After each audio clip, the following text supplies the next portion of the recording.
Hey, welcome to another episode of the 8-9 Garage.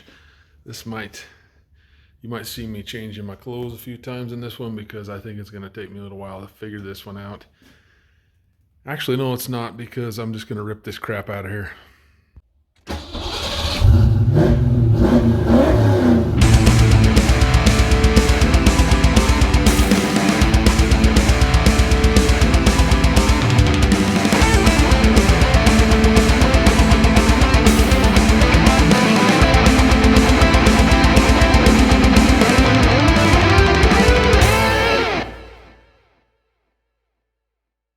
This is kind of maybe the right word is impromptu episode.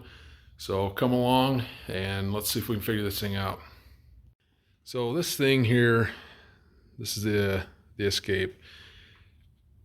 I don't know, every couple of months, this thing will just wig out. Doesn't want to start, doesn't want to, when I say don't start, I mean the starter circuit's disabled. This red light flashes down here.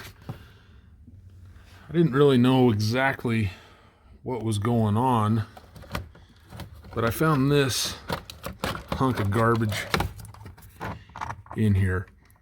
Now, does somebody want to explain to me why in the Sam Hill you would put this in a car that already has an alarm on it?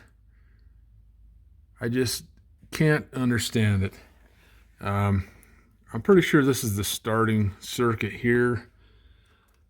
So I'm going to have to get rid of this crap and figure out what all this other junk's hooked to, and hope it's easy to fix. So peeling a lot of this back, there's all kinds of bare wires hanging out in here. Not really all that excited about dipping into this, to be perfectly honest with you. So all of this dips down in and follows around there. I'm gonna have to remove this panel here though. Looks like 4 10s will be holding that in.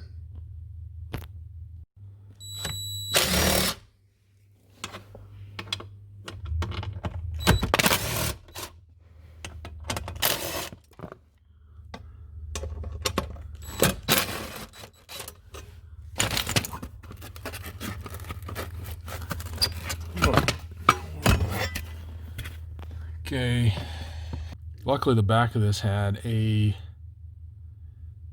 schematic. Excuse me. It's not Corona. Looks like we're just tapping in here. Let me switch to that light. Looks to me like we're just tapping into these here. What else do we have coming out of this? That's just that. There's another chunk of this harness that goes somewheres.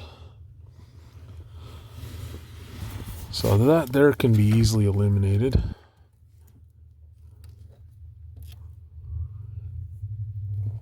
If I can just figure out where this other one goes.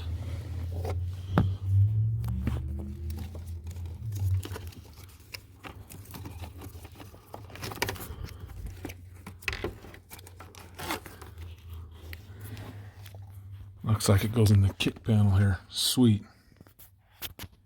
So I'm gonna have to take this kick panel off.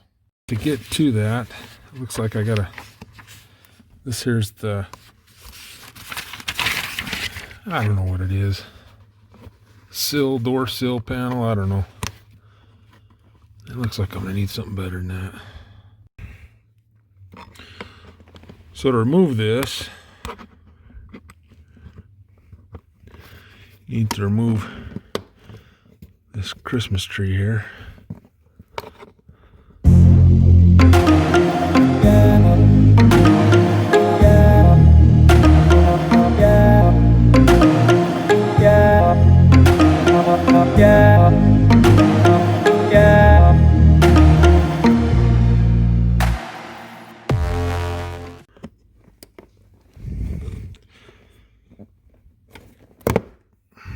Man, boy, if that thing ain't long-winded, look at that thing.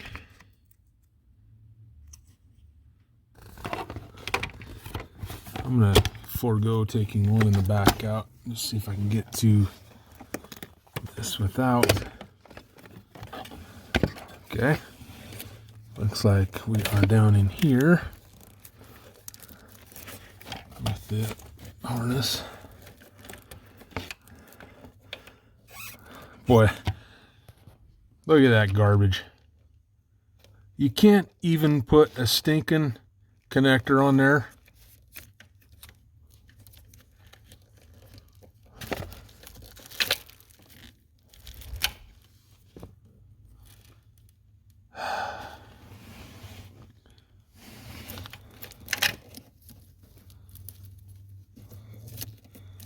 Well,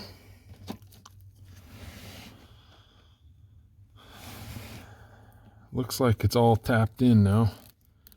Just the only thing that looks cut is the starter circuit. So, yeah.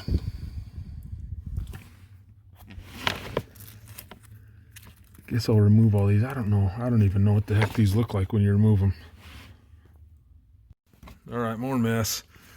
I didn't see these two wires, which says that it is a door lock output and parking lights.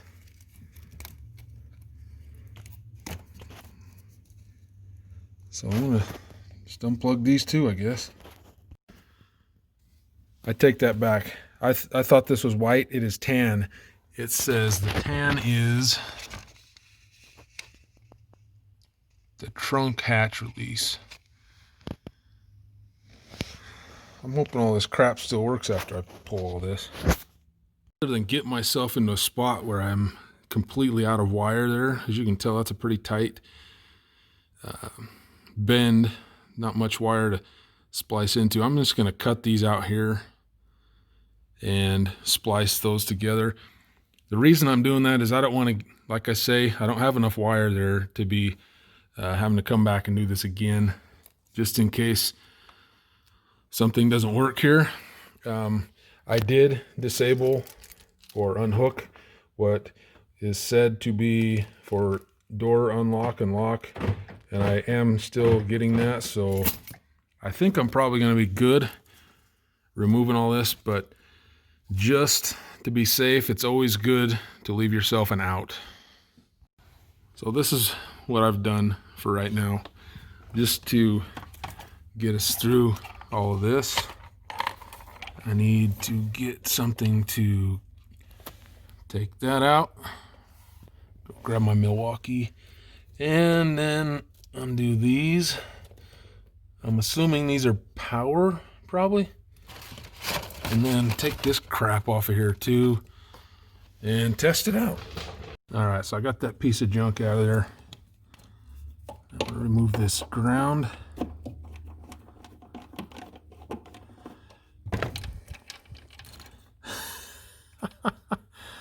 Oh my word. They just wrapped that thing right around there. I'm gonna just put that back in there. Okay. Now that whole part of the harness can come back out of here. Okay, now I just got this junk right here to get out. And this, I don't know, that must be for the LED, the red and black. So looks like I got 3 to pull there. Be right back. Okay, it's all the way out. Let's make sure we still have.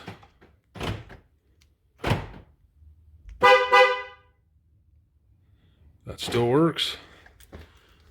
Let's see if she starts now. I really don't know what the purpose of that even was, but it's out of my hair now.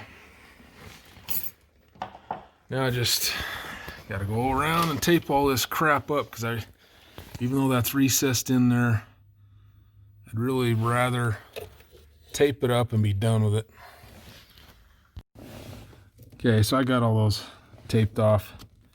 Just gonna tuck them up in here. Looks like another wire they pulled out and didn't use. See, they had to cut into this harness all up in here. I'm not real happy about that. I also, they cut into this too, but I got those taped up and tucked down in there. This is the factory tape right here. Factory loom that was cut open as well. Yeah. So now, sitting on my chair here. Now all I gotta do is wrap some tape around this. I can't do these individually like I could the others. So I'm just gonna go all the way around it. See, they cut, this used to go all the way across here in a loom, and they cut all that out of there. Really dumb. Really, really dumb. And there we have it. Super 33'd. Everything's gonna be just fine. What's Super 33, you say? The best freaking electrical tape on the planet. That's what it is. Go over this very well, but the kick panel just has those two, I don't know what you call them, clips holding it in. Those go here, and I think they're, yeah, feels like right there. So just a little pressure to put them on. I had to peel this molding back just a little bit too.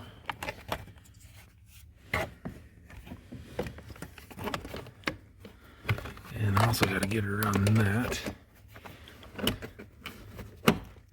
So, bam, bam.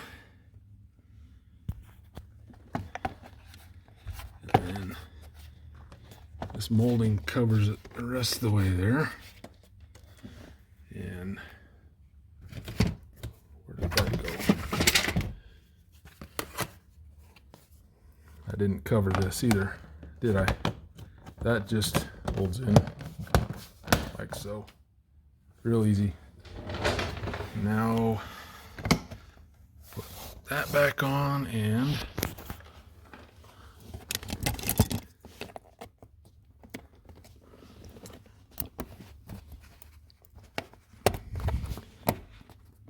all right, that's back in. By the way, I did purchase that book.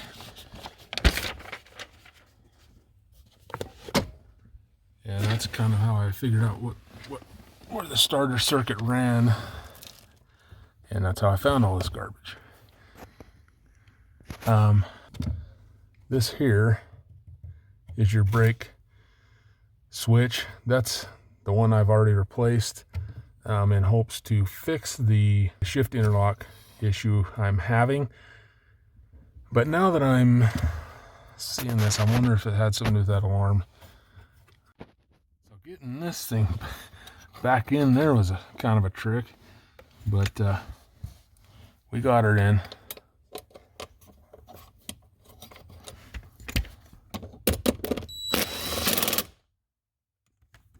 I don't know what this thing's all about.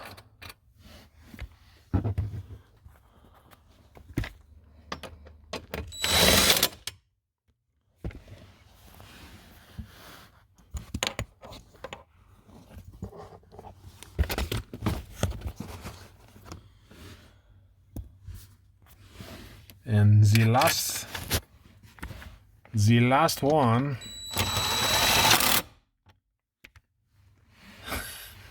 little dust in there. Okay, and then this just pulls straight down. Oh, that's what that does. I think that should have came out with this. This door, or whatever you want to call this deal, has these hinges that it hangs down on. So when you put that back in, by the way, I figured out what that goes to. I think that should have come out with this.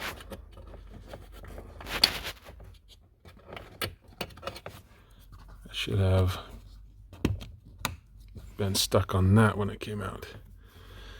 Okay, bam, bam.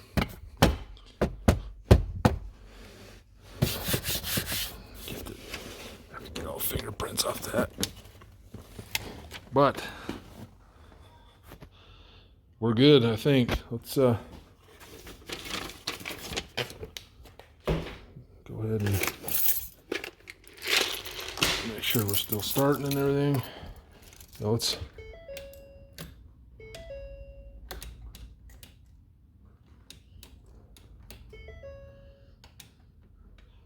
just making sure the park lights come on, because that was part of the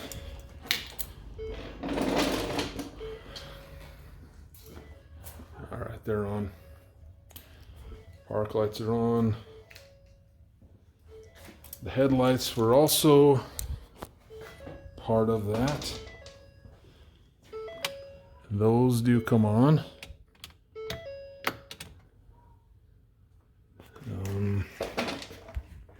I really think we're good.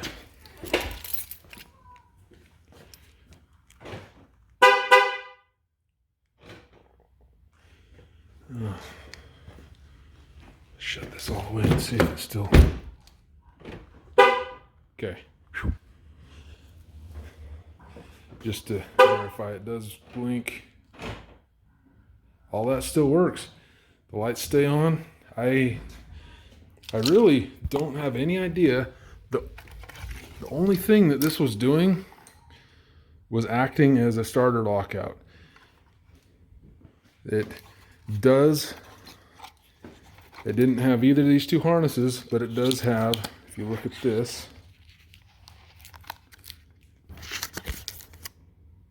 it does have the car start harness, and I don't know what all this extended function garbage is, but it didn't even have remote start. That's what the car start harness is going to be, is remote start. It didn't have that. I don't have any clue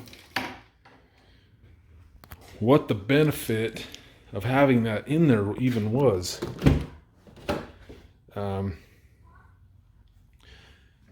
Anyway, that is how you get that piece of junk out of there. This thing has PATs, passive anti-theft. So this key has a chip in it that shouldn't allow it to be stolen anyway.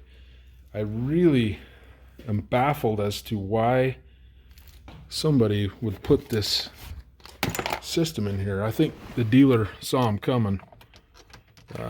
Verifying that it starts still. We're good. Hopefully that puts an end to some of the garbage. Okay, so we did it. Thanks for your help. I'm not saying that this will be that easy for all of these alarms. I do know that there are several of them that got installed by dealers. I believe that this alarm was made for Ford by Code Alarm. It does have it says Code Systems on it. Code Alarm made a lot of the dealer installed alarms for Ford back in the 90s. Let me just put this up real quick. So it is a, as you can see, it says Code Systems. It's got this Power Code Junk Technology Gen 2. The part number is 7L2J19G367AA. This has more features than I had on it that I'm not going to take credit for it, actually. I'm not going to say I had it on there. Somebody else did that. And I don't know what in the Sam Hill for. Anyway, it's gone. It's out of my hair. Thanks again for watching another episode of the 8-9 Garage. I appreciate it. This is probably going to be a shorty because it didn't take me very long. But thanks again for watching. Like, share, subscribe. Pizzow!